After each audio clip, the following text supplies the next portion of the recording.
Oke. Jadi dia beraninya bawa abang-abangan sekaligus satpam. Hah. Gua kakaknya, mau apa lu? Jadi ternyata lu abang-abangannya si Kino, ha? Terus lu pikir gua takut sama kakaknya, ha? Lu pikir ada bedanya antara si Kino sama kakaknya? Enggak, lu berdua sama-sama cupu, tahu nggak? Bangsa.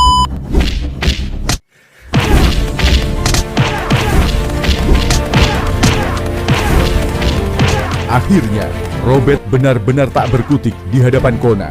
Bukan sekadar kalah, ia dijatuhkan dengan telak. Kona terus menyerang tanpa memberi celah. Pukulan demi pukulan melayang ke wajah Robert. Cepat, keras, dan tepat sasaran. Nyaris tak ada perlawanan.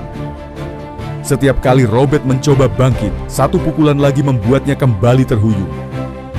Di titik itu, semua orang bisa melihat satu hal yang sama. Perbedaan level mereka terlalu jauh. Robert kalah, bukan hanya secara fisik, tapi juga mental.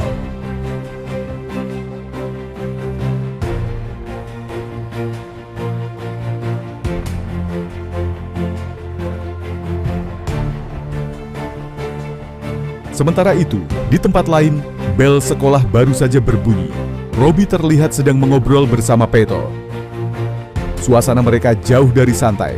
Di episode nanti malam, Peto akhirnya berniat jujur, mengungkap apa yang sebenarnya terjadi, tentang pemalakan di sekolah, tentang bagaimana dia dan Kino sempat takut, tertekan, dan memilih diam.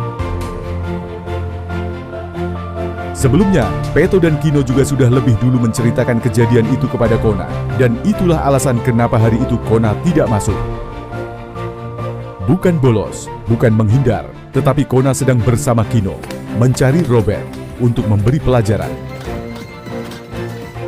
Saat Robbie mendengar cerita itu, emosinya ikut tersulut.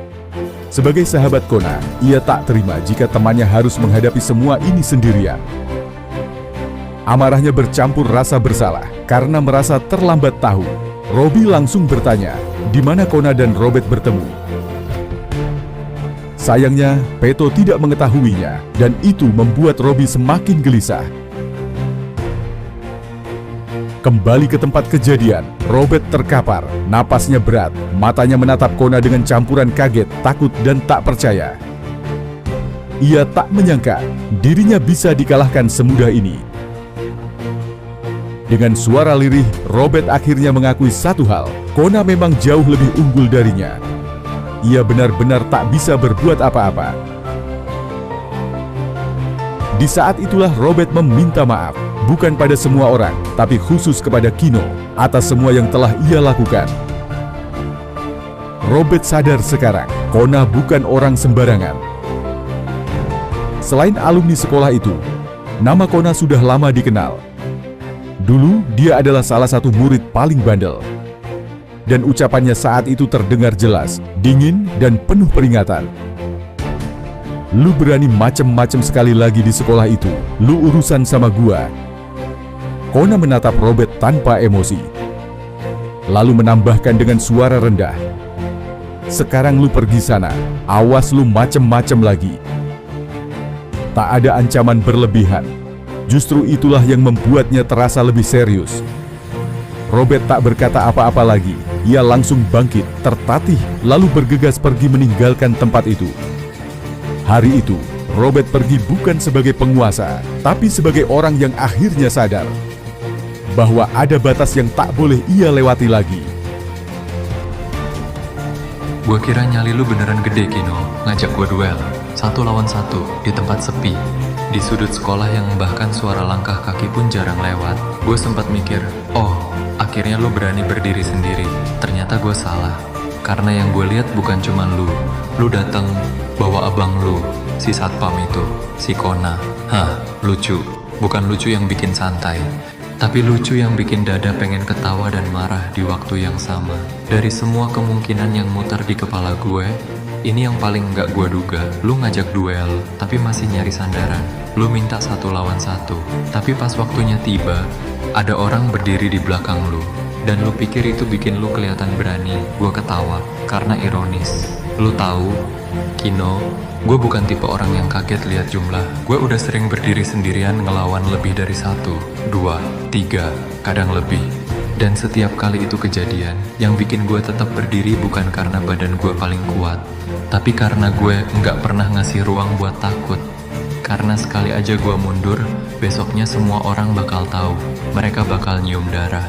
Dan orang-orang kayak gue, kalau udah kecium lemah, nggak dikasih kesempatan kedua. Jadi jangan kira karena lu datang berdua, gue bakal berubah pikiran. Sampai titik darah penghabisan pun, bakal gue ladenin. Bukan karena gue pengen kelihatan jago, bukan karena gue haus nama, tapi karena gue nggak punya pilihan lain selain berdiri. Sekarang soal abang lo itu, gue akui, dia bukan orang sembarangan. Cara dia berdiri, cara dia diam, cara dia lihat sekitar tanpa banyak gerak. Orang kayak gitu biasanya bahaya. Tapi dengerin baik-baik, Kino. Gue sama sekali nggak takut sama abang lo. Bukan karena gue ngeremehin dia, tapi karena rasa takut itu udah lama nggak punya tempat di hidup gue. Kalau abang lu pikir kehadirannya cukup buat bikin gue mundur, dia salah hitung. Gue nggak datang sejauh ini buat berhenti karena satu orang dewasa ngerasa paling benar dan paling berhak. Jadi sekarang terserah, lu berdua mau maju bareng, atau lu mau buktiin omongan lu dan maju sendiri. Buat gue, hasilnya tetap sama. Karena sekali gue melangkah maju, gue nggak mikir pulang dengan rapi. Gue nggak mikir luka, gue nggak mikir konsekuensi. Gue cuma mikir satu hal, siapa yang masih berdiri di akhir cerita. Dan percaya sama gue, Kino, akhir cerita ini belum tentu yang lu bayangkan.